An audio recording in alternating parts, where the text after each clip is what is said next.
Hey everybody, welcome to the latest episode of All Too Real 2. My name is Michael Lee Cullen II, and with me, as always, is... Sesame Biden and Carter. Okay, that's a bold choice of a name. Is it? I don't know. We'll see how... Is bold the right word? No. No, see how... I'm not Biden, I'm Trump's Biden. Biden. Okay. Biden. I like the way he says Biden. Biden. It's like you're biting. It's hard to mimic, but... It's like biting. It is a little bit like Biden. Yeah. And, yeah, that's my name right now, so... Alrighty. Well, you know what? Did you pay to get it changed? No, this is just a purely okay. one. Because I was just going to ask you how it was spelled. It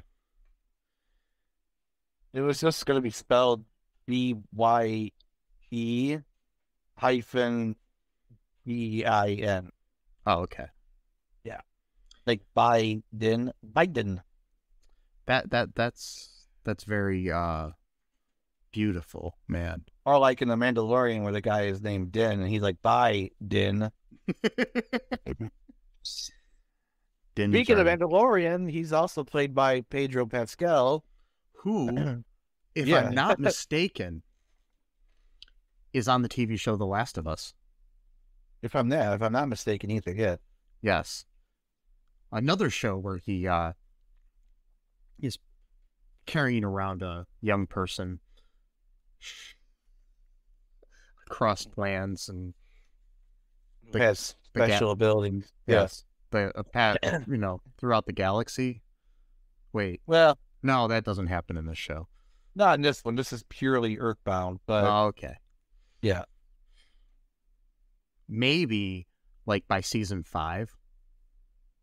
Yeah, maybe we'll get in space. It'll be like the Last of Us in space, and yeah, the virus would have, or the cordyceps would have spread into outer space by then. Yeah, or maybe that's where it came from. Ooh, interesting. Could be. I'm still thinking it's like some Wonder Bread factory somewhere or something. Could have been. Yeah, because they did mention about that could have been from the food processing plants, or or what have you, or it was a lab in Wuhan.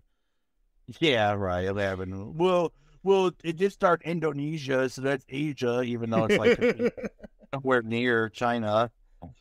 Yeah, I mean, I'm not even sure if that's the video game even has Indonesia as the starting point. They're both on the same planet, so yeah, they're close enough. They're both on the same planet. Yes, and maybe the cordyceps started on Coruscant, and so then it just ties in with the Mandalorian. See, yeah, we can have like a multiversal story where Pedro Pascal, or not Pedro, the Joel, his multiverse other self happens to be the Mandalorian, and they both have like a similar story arc, and then they meet each other. They're like, wait, you're like carrying like this little green fellow across the galaxy because he's got special abilities. He's like, yeah. He's like, wait, you're carrying that girl around because, she could cure the world of like a ravishing disease. He's like, yeah. And then they're like, ugh, I guess like we're not that different after all, or whatever, Then it's like, then they're going to have a Mandalorian, The Last of Us crossover movie called like The Last of Mandalorian or the Mandalorian of Us. I don't know. I have to come up with a different name. The Mandalorian of it all, or the Last of it all, I don't know. And or the Last of Grogu, or the Grogu of Us, I don't know. Whatever. We'll figure it out. Yes. We can brainstorm this later. Yeah. Anyways, folks, if you haven't gathered, we are covering part 2, meaning episodes 7, 8, and 9 for us, of The Last of Us, the HBO television series starring Pedro Pascal, as we've mentioned, along with Bella Ramsey and other people. And other people. Yes. These other people, they're pretty cool. They're pretty chill. Yes. So 7, 8, and 9. Mm-hmm. I like that. 7, 8, 9. Yeah. 7, 8, 9. Sorry. It's a cool sequence of numbers. Kind of reminds me of a song. 7, 8, 9. I don't know. There. 1, 2, 3, 4, 5, 6, 7, 8, 9, 10, 11, 12. 11. Yeah. Yeah. Yeah, it's like I'm always afraid of 7 because 7, 8, 9. Why? Because 7. Oh, I 8, got 9. you. 7, 8. Yeah. Yeah. Oh God. Puns. Ellie likes puns a lot. Yes. That one kind of went over my head. As I got my head cut off. None doesn't make any sense. So I'm not good with puns. Well, I am, but not right now. I'm not. it's okay. No, it's not. No. Yeah, it is. It's fine. I'm thinking that actually the way we solve all the problems in the world in the future is through puns. Sure. You can try it. Mm-hmm. Why not? Yeah. If it doesn't work out, it doesn't work out. We can still try it. It's better than what we've been trying, so. Yeah, it could help. So anyways, folks. So where we left off,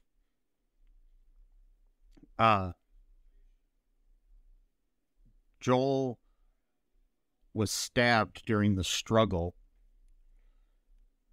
when they were on this college campus. And he fell to what appeared to be his death. So where we left off was probably a good spot where we thought Joel was dead. Yeah. Yeah, it was a cliffhanger for sure. Yes, or a Joel hanger. And that was bad. And so so the next episode that we had was episode 7, which was called Left Behind. And this was directed by Liza Johnson and written by Neil Druckmann. It aired on February 26th, 2023. So basically,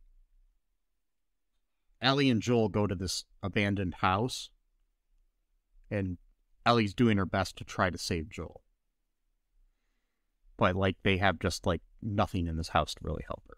Except for, like, a small first aid kit and stuff, and she ends up sewing up his wound with some thread she finds in a drawer. Yeah. While this is all going on, though, we flash back to when Ellie was in her Fedra military school, which she had attended with her best friend Riley. And Riley has been gone for a little bit from the military school. And Ellie's likes to fight, sort of.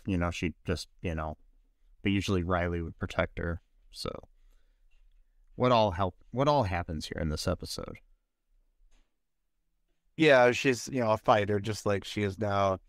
Yeah, I mean, she kind of gets, she punches one of the girls who started something with her. Then, she gets sent to like the principal's office or whoever, and he basically just kind of gives her the whole like speech of like, you're too smart to be doing this kind of thing. You need to think about your future, bro.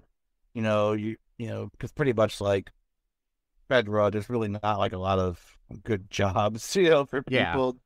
So pretty much is like, very low to like, the middle. There's really nothing. There's really no like high class basically. So he basically is just kind of looking out for her, doesn't want her being like basically saying like you're gonna have to like take orders from people like the person she just punched or whatever, And then Riley comes back, sneaks back in her room.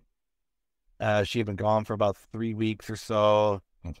She asked Ellie to go out with her, curfew-wise, sneak out. She's got a surprise for her and all this kind of stuff. And she tells Ellie that she had joined the Fireflies, which are like the freedom fighters. They're like the patriots, if you will. Like, Fedra represents like the authoritarian rule. The Fireflies represent kind of like the revolutionaries who want freedom, etc. Even though we've seen that doesn't always turn out that well, because in Kansas City, they pretty much turn into like a revengeful commune almost, basically, Yeah. And so that didn't work out too well with Doreen. Was it Doreen? Who was the leader of? I think it was the leader of Doreen of Kansas City. I don't remember. It doesn't matter, but yeah, I think it was whichever it was. Yeah. Yeah, played by that actress. I don't know her name, but I like her. Seen her in. Well, she's one of those actresses, the actors that I don't know their name. Melanie Linsky. Yeah, but like if I see them, Kathleen, I know I've Kathleen. Just who she played. Yeah, sorry, Kathleen, not Doreen. Yeah. Yeah.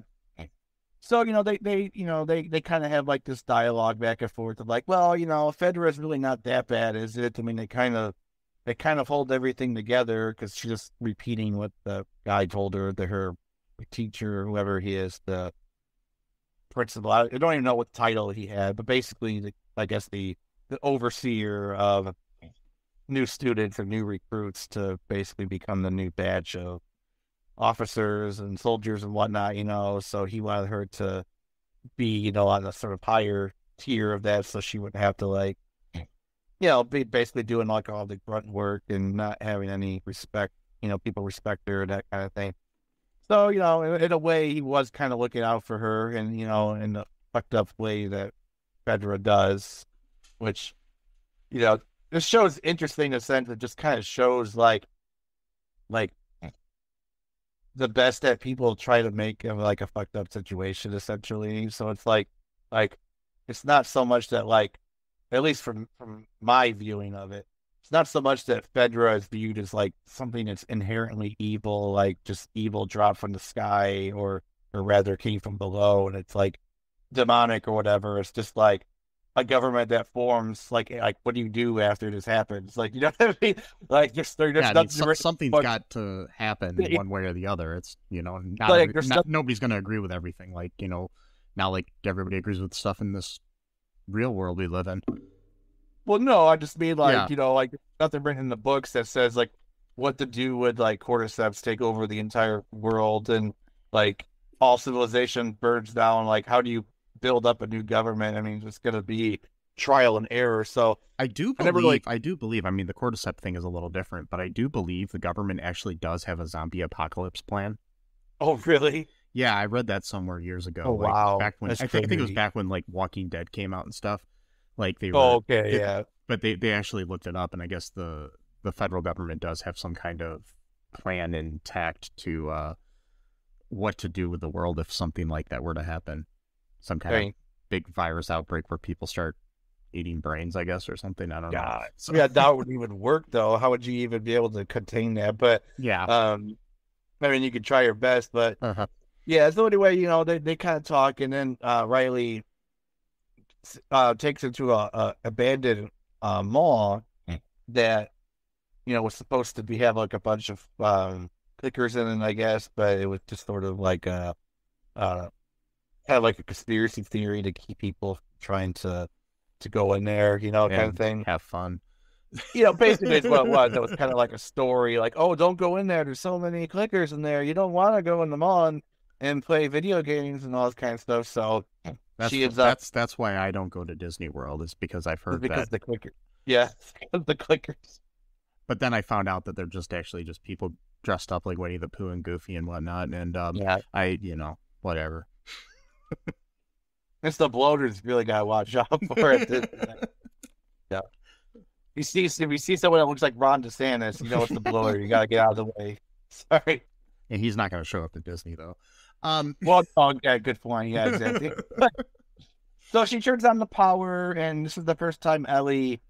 It's an interesting episode because it's like a stark contrast between like the very bleak and gray surrounding of all the other episodes where there's like nothing going on. It's just the open road. They're just trying to get different modes of transportation to get to where they're going, and that car breaks down. They gotta find a new vehicle or a horse or whatever.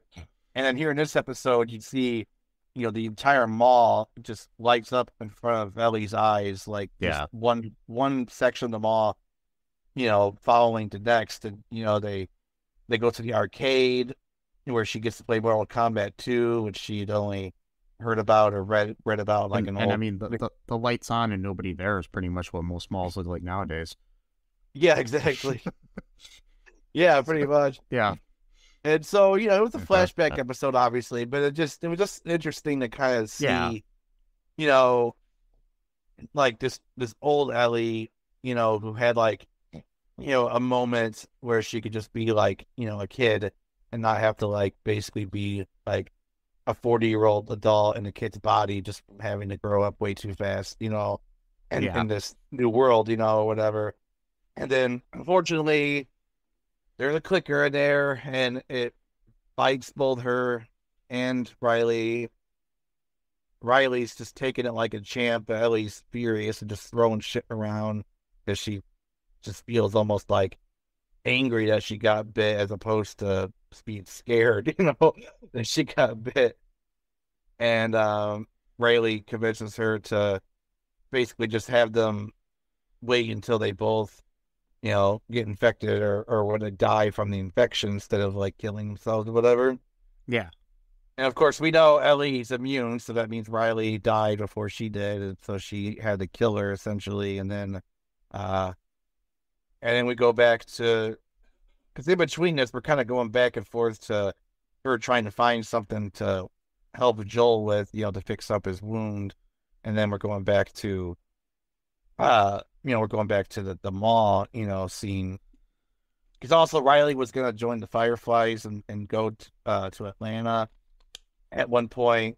Yeah, they were supposed to give her own, like, I don't know, like post there or something. Yeah. Which made no sense because she's only been there for 3 weeks. That was kind of weird to me that, like... Yeah, what is she, like 15 or something? That's why I'm saying, all right, you know everything you need to know. We're going to give you your own outpost. Like, it seemed kind of weird to me, but okay, I don't know. It's like, who are we going to put the fate of the world in? Yeah, some 15-year-old. Yeah, exactly. It just seemed weird to me. Yeah. Well, whatever. Yeah. Maybe it was longer than 3 weeks. Maybe she just lied to her and said it was 3 weeks. Yeah. But and then so at one point, Ellie got mad at her because she's like, "Oh, that's all this was about, was just you want to say goodbye," type of thing. And so, she walked out on her, but then she heard screaming. So then she went to go back, and it was just Riley playing with some kind of machine or whatever to trick her that she was screaming. And so that kind of goes back then to the present day where, she decides that, she's not going to walk out on Joel. So she's going to try to find whatever she can to kind of help out with his wound. And that's when she finds basically like the needle and thread to stitch it up basically. And that's pretty much it for episode 7. I mean, there wasn't a whole lot, I mean, that was, I mean, it was a good episode, pretty much. I mean, it's like, you see the love between the two characters in a way, their friendship, and they do kiss and everything, but it's interesting. And which foreshadows, I guess, in the second video game, there's a relationship with a woman that Ellie has in there, so yeah. Okay. Or another young woman, I should say. Yeah. Yeah, I've done a little bit of research on the game, so I kind of know a little bit of what to expect in season 2, probably, so, which is fine, no big deal. I mean, I already watched the review of Shazam: Fury of the Gods, even though I haven't seen it yet. So I'm like, whatever, I want to know about it. And I was like, well, I want to know about it, even though I haven't seen it yet. So I just have to watch this review instead. Yeah, for sure. Yeah. So we have episode 8 then, which was called When We Are in Need. This was directed by Ali Abbasi, Abbasi. I think it's Abbasi. Abbasi, whatever it would be. Written by Craig Mazin. Aired on March 5th of this year. 2023, if you're in the future. The future. And if you're in the future, can you just, somehow build a time machine and come back and just give me some lottery numbers? That's all I ask.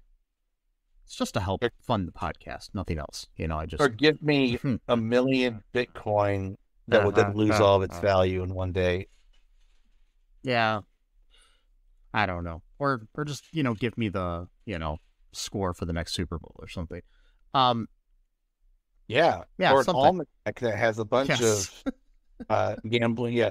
Yeah, like the 2015. Wait. Yeah. Wait, what? Oh, wait. It's too late. Anyway, so yeah. So we got this episode When We Are in Need, which Ellie leaves and Joel's still recovering, laying down on a stained mattress on the floor, and very, very sanitary. Yes. Hey, that's what I'm saying. Like, you got to work with what you got. Yeah, I know. She's out hunting for some food, and she shoots a deer. Yeah. She ends up tracking the deer and encounters this guy named David and his friend James. Before this, we did open up the episode a little bit with some background on these characters, where we see the town that they're in, and we realize that David is like a preacher. Like basically he's kind of like the leader of this almost like cult town. Which was in no way trying to say bad things about Christianity. It was just trying to say bad things about people that are in power. And people who abuse power. Yes. And people who they use the most ready tools that are available to them in order to acquire said power.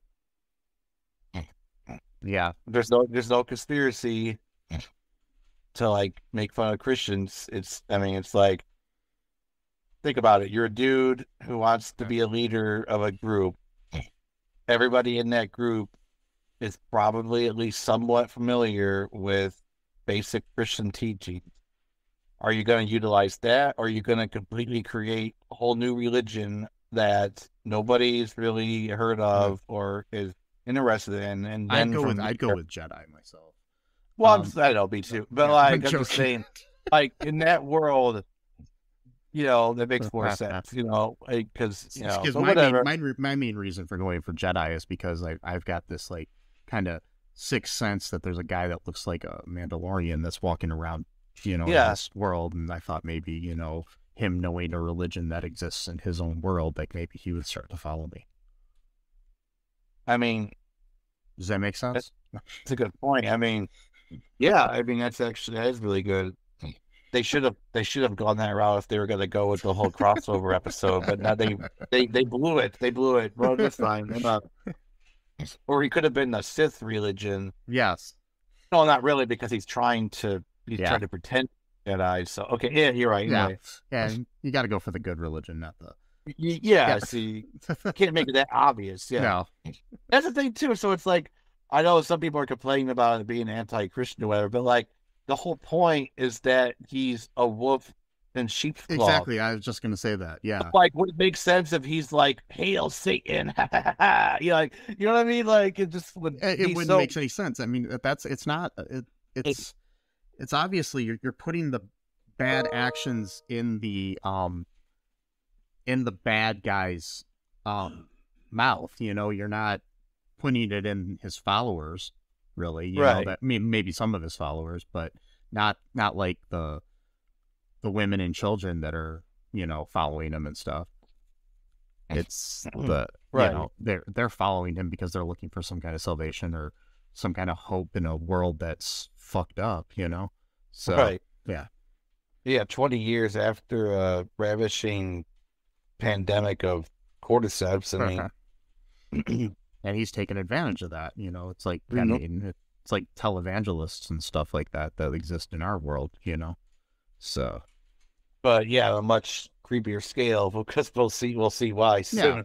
Well, I mean, it's even like like the FDLS or something like that. It's like Oh, right. yeah, Yeah, exactly. That's what it yeah, kind of reminded me of almost a little bit. Um, that's why I was almost wondering if that's what it was going to be, actually, an FDLS or community sort of like thrown in yeah, there. But they didn't want to make it too specific, probably. yeah. But, you know, Yeah, I almost they, said at FDSL, but that's completely different. That's like I mean, sorry. Wait, uh, what's FDSL? I was just thinking like a DSL like modem or something. Oh, It's like yeah. a fundamentalist modem. It's just Yeah, the modems have religions now. They've become sentient now. Oh. I'm a liberal modem. No, I'm a fundamentalist modem. All right, we're gonna battle each other. Meanwhile, the person's like, I just want to watch fucking Netflix. No, it's No, it's only Christian movies. That's it. like, damn it. No. Okay, so it's that what was that, like Clearflix or something like that? That one that Clear or the Pure Flicks? I don't remember now. Pureflix. There's That's a it. couple. Yeah, something like There, that. and Yeah. there's also too a Muslim one called like Dean Tube or Halal Tube or something like that. Of course there And is. it's only like Muslim. Of course, it's fundamentalist videos too. It's not like you're not going to find like progressive Muslims on that channel. You know what I mean? You're not going to find that one movie about those Muslim punk rockers or whatever that we. Oh watched. yeah, the Taqwa Core. No, you're not going to find Taqwa Core. No. Both either a documentary or the actual movie based off of that. So, anyways, that's a pretty cool documentary, though. Oh, yeah, it is. I recommend it highly. The documentary and the movie both. They're both good. Yeah. So I might have to watch the movie again soon. If I can find it. It's been a while. Yeah. So anyways, Ellie's out hunting and she runs into David and his fellow hunter James, who by the way, James is played by Troy Baker, who voices Joel in the video game series. Nice. So yeah. Yeah, so we got James there and David, and basically she like, I don't think she was necessarily thinking this through anyways. I mean, even if there was nobody around, she shot this deer. I mean, I know it's a big deer and everything. I guess she could cut it up and take it back in pieces. But I'm just trying to figure out how this, 90-pound, teenage girl is going to bring back this, like, 200-pound deer or whatever it is, So. Yeah, I don't think there was really a plan either. It was just more for the moment. Like, oh, shit, there's a deer. This could really feed us for, like, weeks or months or, just kind of thinking in the moment as opposed to... I mean, I guess technically she could drag it, but even then, that would just take a lot of strength. Oh, yeah. Strength to really do that without taking breaks. And, again, she wasn't really thinking. She just saw a deer and was like, oh, shit, I got to shoot this thing. And, that kind of thing. So, anyways, she tries to barter with them that she'll give them half the deer for like penicillin and stuff to help Joel. And it's basically, there's like these scenes between her and David. David reveals that the man who stabbed Joel at that college campus and who they ended up killing was a member of their little cult. So So, and James really wants to get revenge for it. David has other plans that are basically more fucked up. Yeah. So, yeah. Yes. Yes. So, Ellie ends up leaving and she's going to treat Joel. David has decided to go and seek vengeance on Joel, not on Ellie, but on Joel, and sends out a bunch of men. They've basically followed her back to seek vengeance, so they know where Joel is. She flees to draw them away, but she ends up getting captured after her horse is shot, and she's knocked off the horse. That poor horse. I know. I always hate it when horses get shot in movies or shows.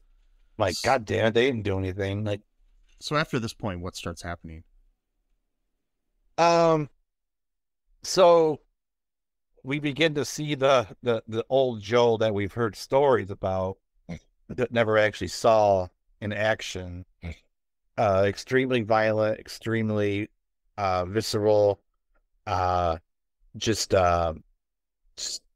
almost like a monster, just like no mercy whatsoever out of people that he's questioning, because he ends up killing a few of the guys that were trying to kill him, and then he ends up knocking out two of them and is questioning them, but he's just torturing them severely. Like, I mean, way out of bounds than what's even necessary to even get information out of them, really. At this point, he's just doing it out of anger or just bloodlust or whatever, you know.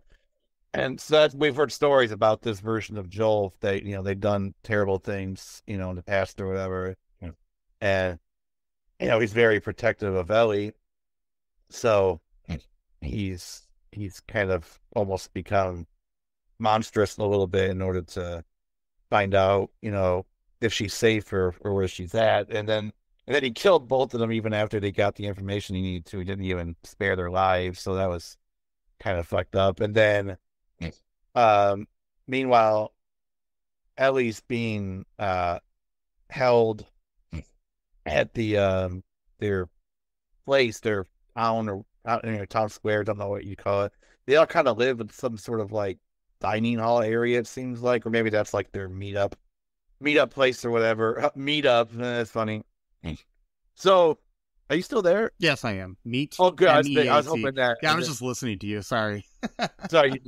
So it's been revealed, or at least it was implied, that they eat human meat. Like, so the people of their groups that have died, they just eat each other. And I didn't really see this at first or understand this at first, but then, like, he brought back the deer, and then it was like they all kind of look at the deer, and he's like, "Oh, I brought a big one," and then like they kind of look back into like their bowls, and then they kind of look like horrified almost, and I didn't really understand why until after it was revealed that they're cannibals, where it's like, shit, we could have eaten a deer if we just waited a little bit longer. The thing is, I don't know how many of them knew it, because I don't know if they necessarily knew it. Well, not everyone, but some it seemed of them, like, yeah. It did seem, though, that there was like at least a suspicion among the other people, even if they didn't know. Yeah, they just had. Like, and I think probably they're like maybe like hierarchy in their group kind of knew, but yeah, I think only a few people knew directly what it was, and everyone else kind of just pretended to not know, because they just kind of had this weird look about them, like they, like almost like they didn't want to know, even though they kind of, well, just like put two and two together, because basically the episode actually begins, and he's basically reading like the funeral rites of the guy who died trying to kill Joel, and then they talk about how they can't bury him now because the ground's too. Right, he goes, we'll bury him in the spring. Yeah. Well, yeah, it's like, we'll bury him, but he's gonna be in Charlie over there's stomach, and exactly. So and plus too, then we know that they're not really great people then, because the only reason why Joel killed them is because he tried to kill Joel. I mean, there wasn't any kind of malice going on. It was just defending defending Ellie and himself against these raiders Yeah. that just happened to show up at the the university.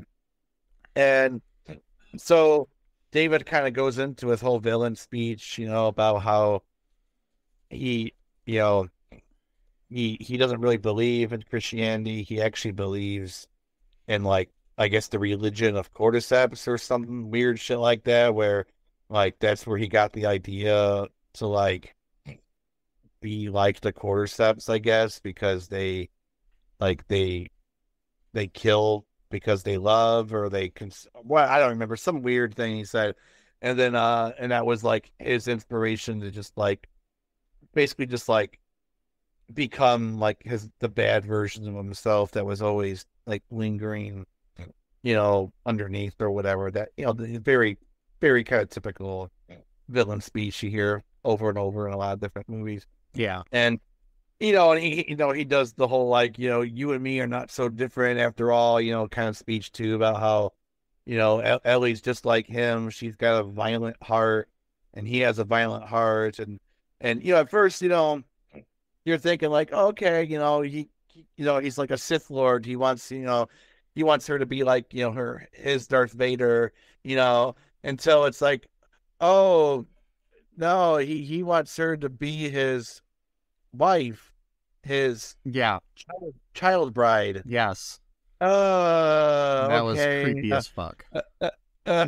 It's like, oh boy, this is getting weird. And in an episode where we find out they're cannibals, that's even creepier for some reason. well, that's what I'm saying. Like this whole community, I know, except that was the creepiest part. And then so she kind of plays along at first to kind of just get to drop his guard. And then she ends up twisting his hand with the bars, and then like breaks his fingers or something. Breaks his fingers, yeah. Then he brings James over, yeah, so they could basically just cut her up and serve her as the next dinner or next few dinners or whatever.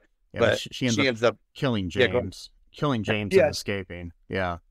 And James, of course, has played, Joel in the video game, so that's kind of funny. Kind of weird, yeah. Yeah. Yeah, then basically David hunts her down and tries to assault her. And they're in this like broom, and she sets it on fire, that big hall that they would eat in and stuff. And that scene was like intense. Oh, I mean, it was super. I mean, because he was gonna rape her. Yeah. And he even literally said something like, I like it more when they fight. I'm like, Jesus Christ. Yeah. Like he's a fucking pedophile, dude. Like, and like a rapist at that. And not only that, he even talked about his past, how he was a teacher. And it's like, oh my God. So you start thinking about shit. Like, did he do shit in the past? Like before this even happened? Like the whole world, you know what I mean? Like, yeah. It's she like, yeah, it's like when did this switch turn in his head? Was it before or well, that's after? what I'm saying. It could have been after, who knows at this point. But and she brutally murders him. She stabs him like 20 times, like with all of her might, like, and just keeps. Like, it reminds me of that scene from The Walking. I don't know if you saw season 4 of The Walking Dead. No, I never made it that far, but that's fine. Yeah. Well, there's this scene where they're like kind of like got caught up with like this sort of like biker kind of gang group or I don't know, something like that, and they end up finding Rick in the group and to try to kill them or take their stuff or whatever. And the one of the guys is gonna like, do something really horrible to Carl. I'm not gonna say what, but you could probably gather getting that. And then and the other guy's like holding Rick, and Rick ends up headbutting that dude, ends up like biting like part of his face off. Like, and then he goes over to the guy who was gonna do that to Carl, and he starts stabbing him. And like you literally just hear like a stabbing sound for like 15 straight seconds afterwards. Like, he's just not done doing it. And the guy's like clearly dead. And it's like, I mean, it's just so brutal, man. It's terrible. Yeah, but when it's emotional like this, of course you're gonna keep doing it. Well, that's what I'm saying. Yeah. It's that sort of visceral rage that takes over, that has nothing to do with, utility of like getting the deed done. Like, and with her, it's much more different because she was the one that was actually going to be assaulted, Yeah. Well, I guess not because the parental type of Yeah. protection type of anyway, so she sets the place on fire, she walks out of the building, and Joel, kind of goes up to touch her, and she like starts freaking out. So now she's got like PTSD where, she's like flinching and shit. Like every time I touch her from now on, or anytime a guy's gonna touch her, So she was like screaming like, get off me, or whatever, until she realized it was Joel. And he says, I Joel got you, said, baby girl. Yeah. Baby girl, which is what he called Sarah. Yeah. So now we clearly have proof that he views Ellie as his daughter now. Yeah. But we've already kind of known that for a while, but now it's like all but canon, Yeah. And so then we go to the next episode. Yeah, episode 9. Yeah, the season finale, which is called Look for the Light, which was again directed by Ali Abbasi. This one was written by both Craig Mazin and Neil Druckmann, the creators of the show and stuff. They also were the creative directors behind the game. So okay, cool. Yeah. So we start out in a flashback, and we meet Ellie's mother, Anna, played by Ashley Johnson, who played Ellie in the video game. So in this, she plays Ellie's mom, a character that I guess was not in the video game. So, and we kind of figure out how Ellie got her immunity.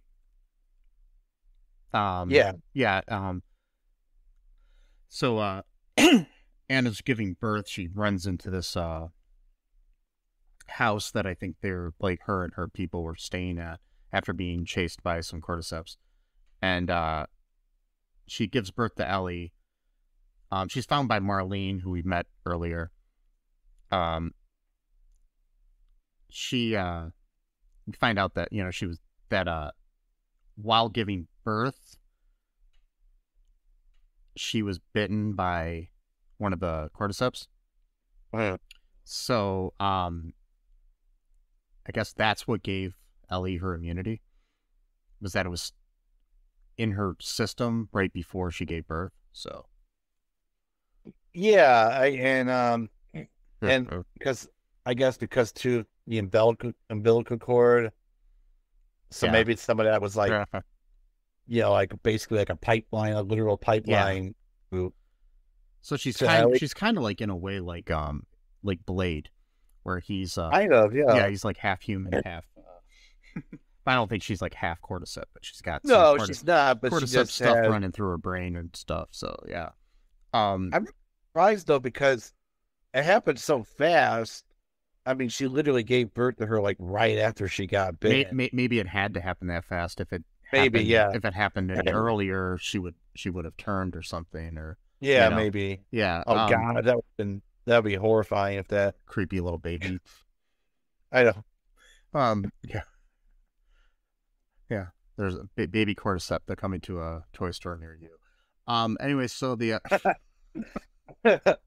I'm sure they are actually. So. Yeah, these little cordyceps baby dolls.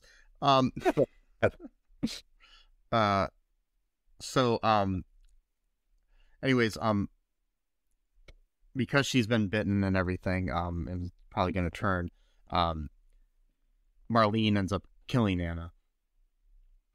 At Anna's request. So then we hop back to our present day. And we find out that what happened to Ellie finds out that what happened to Joel is that he had failed to commit suicide, and that's why he has that scar. Oh yeah, that's right. Yeah, that was after Sarah's death, because she had in the past said that he said a guy missed him, and then asked, but did you get the other guy? And he's like, we both missed. Which, yeah. Right. He was both of them. So the well, he's both the Mandalorian and Joel, so it was a multiversal thing. They both Yeah. missed each other. Yeah, but the Mandalorian is a better shot than Joel. So, yeah. Yeah, he is. um, the so we get to a point, and they're almost to the place where they need to be, and Firefly soldiers come by and they capture Ellie and knock Joel unconscious. Joel is then woken up at the hospital with Marlene standing above him, and we learn what they're planning to do to Ellie to produce a cure. So Yeah. Ellie is they basically have to kill her. The procedure will kill her. Basically, they have to take some stuff out of her brain to be able to create this cure for the outbreak. And Marlene refuses to let Joel see her, even though he wants to. Tells some guys to basically take him out to the highway with his backpack and leave him there. And then this was while this happened, before this happened, there was a cool scene where they saw some giraffes. I forgot about that. Oh yeah, that's right. The Yeah. giraffes, yeah. Which was weird. And I saw the behind the scenes photos, and the giraffe was real. Oh really? But the building they were standing on was all done in post. Okay. So the wall was basically just a blue screen. Okay. So it's just funny that the one thing I thought was fake in the scene was actually real.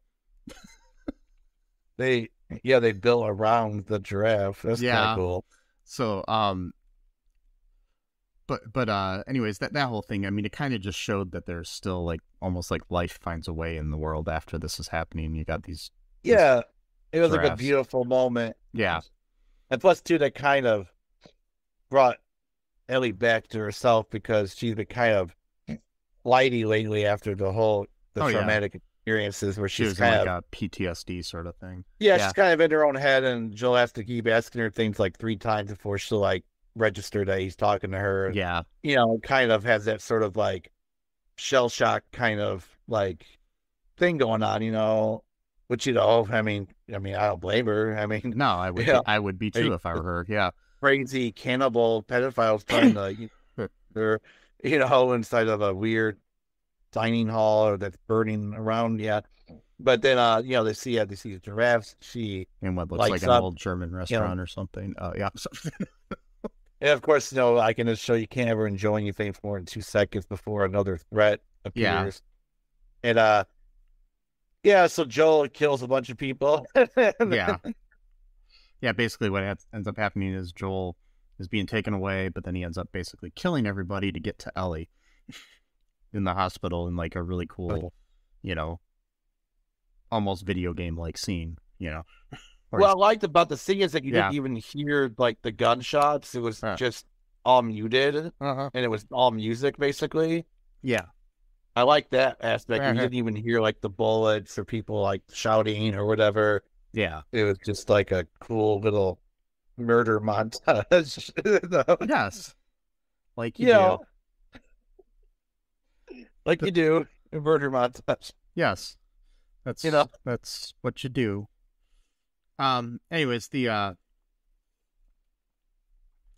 basically Joel ends up carrying an unconscious Ellie from the hospital after killing the doctors and everybody too.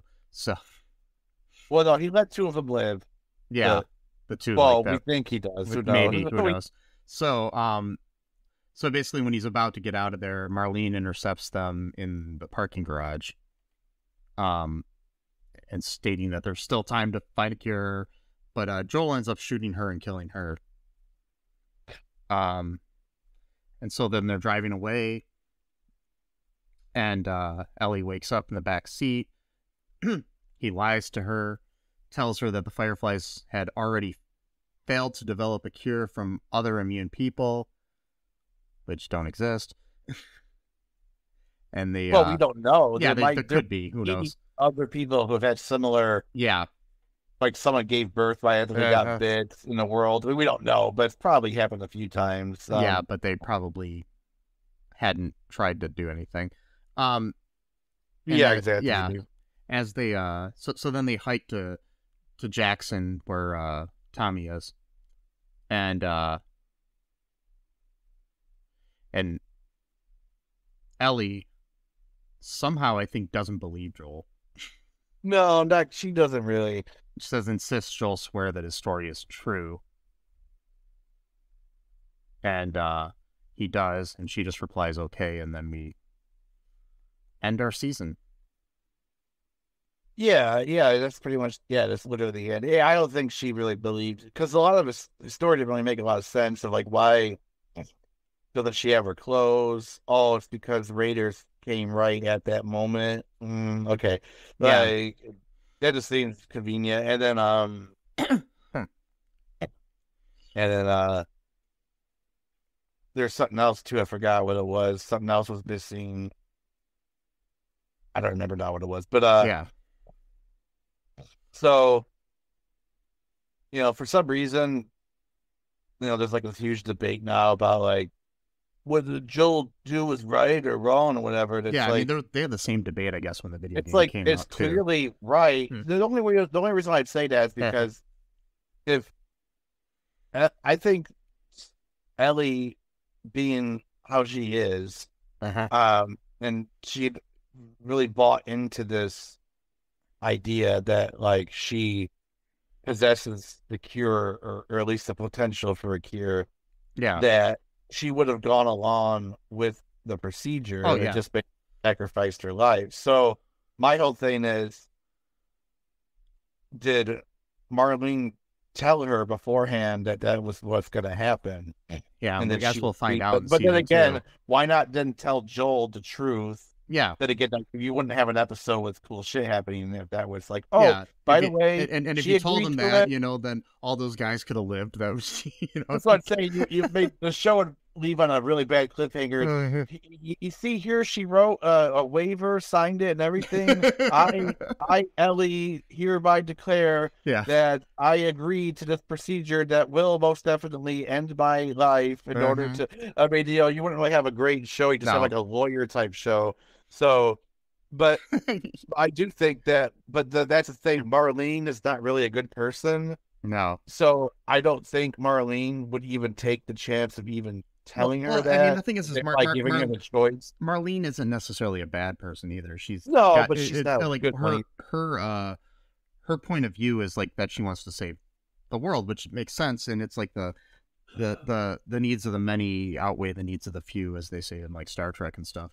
But they do, but you can't. But still, even in that world, they've done things that disobey that many times, and it's like, would you want to live in a world where they are killing 15-year-olds to save the rest of the world? I mean, the thing is, it's like, if you let her, I mean, I know it's going to be years down the road, but if you let her become an adult and then decide to be the cure, I guess that might be different. But but when she's like, what is she, like 15 or something? So she's just a kid. Yeah. And so, I mean, that's what I would have done, because again, it's just like, because what if let's say it doesn't work out, so you killed someone, so now you're gonna be looking for other people who have the same thing going on, and then you're gonna be basically kidnapping them and then taking them to labs and doing the same shit in order to, quote, save the world. But then you've saved the world eventually by kidnapping children and killing them. Not exactly the greatest thing to do. And again, too, it's like everybody's, not to get morbid here, but everybody's pretty much gotten used to living like this at this point. So, like, nothing's really going to change for people if they don't even know that there was a potential cure to begin with. So it's not like the whole world knew that Ellie was going to this lab or what, what I mean? They're like, oh my God, we're going to get a cure, and then it wasn't all over TikTok, right? No. Yeah. There was quarter talk. No, I don't know. I keep thinking of a good pun, but Insta, I mean, Instacordyceps or something. that No, yeah, no. there is debate, but I would clearly be on the side of Joel, where it's like I'm gonna save the kid. Like I don't fucking care about the world at that point. Yeah. Like I mean, like I know that might seem like Oh, yeah. whatever, but it's like no, I'm not gonna let you kill a kid without even asking them if they're okay with the procedure. Yeah. And even then, like even asking consent of a 15-year-old for that kind of question is really not even that great of a thing. Yeah, I mean, that's not even the age of consent for drinking or anything. You know what I mean? Right. It's You're like going to the army or whatever. Yeah, exactly. Yeah, So it's like, yeah, voting, you can't even vote till you're 21. No, it's our 18. You can vote, but yeah, but still, yeah. yeah. So it's even if she did say yes, I agree to this. It's like yeah, but you plus two, Marlene sort of manipulate her into thinking that already planted that idea in her head a long time ago that she's the only person that could save humanity and all this kind of stuff, and then brought up Riley because she knew that Riley was her friend, so she brought up that kind of thing, like, oh well, like do this for Riley. Kind of, I mean, she didn't say that, but that was kind of implied, and so yeah, Marlene again, she's not exactly a great person. She is very manipulative, and her convincing Ellie to even make this trip in the first place, and let alone not even really telling her the full extent of like what this actually means for her. Like, yeah, we're gonna have to like literally dick shit out of your brain, bro, and then you're gonna die. Like, Yeah. it's like, oh, well, it's painless. I'm like, oh, it's so merciful. I mean, you're gonna tell me that you weren't gonna dig around someone's brain without putting them under first. Oh my God, Nobel Peace Prize over here. That makes sense because the guy who they made Nobel Peace Prize actually was a terrible dude.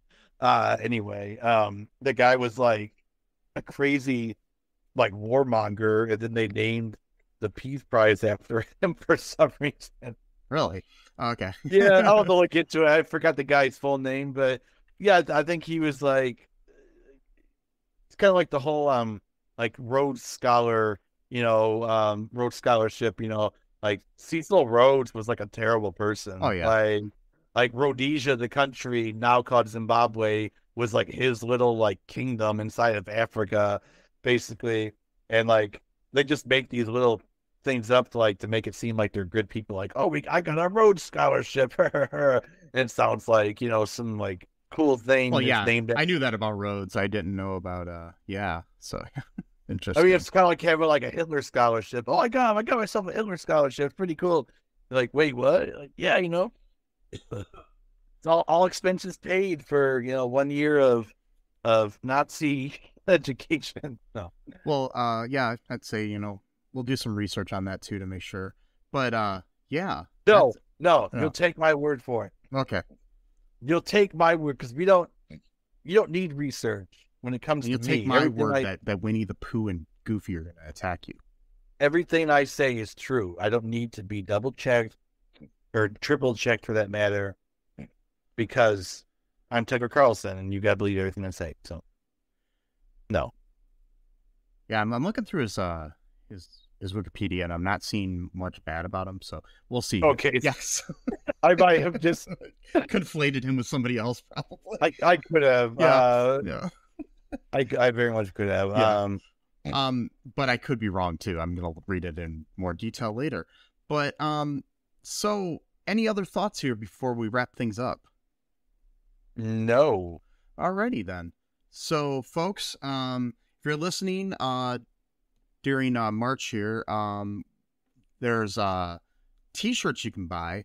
I'll put a link in the show notes. You can get some Cullen Park t-shirts. They're nice green t-shirts, and they got hoodies as well with our logo on there in black. So $20 for the t-shirts. I'm not sure how much the hoodies are, but half of the proceeds from those go right into Cullen Park, which will help fund this podcast and any movies or music or anything we do in the future. So get on that, folks. That's a good way to help us right now.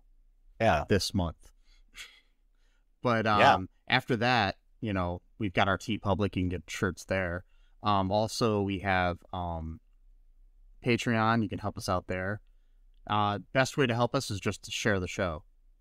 You know, and you know, tag us in the share there, so you know we know you shared it. And, tag it up, and we might have some prizes in the future. I'm still working on some ideas here. But also go to all2real2.com for everything. You can find where you can follow our show there, all of our social medias and all that stuff. And just remember that you got to be nice to everybody. You know, don't be a weird, crazy cannibal. No, don't do it.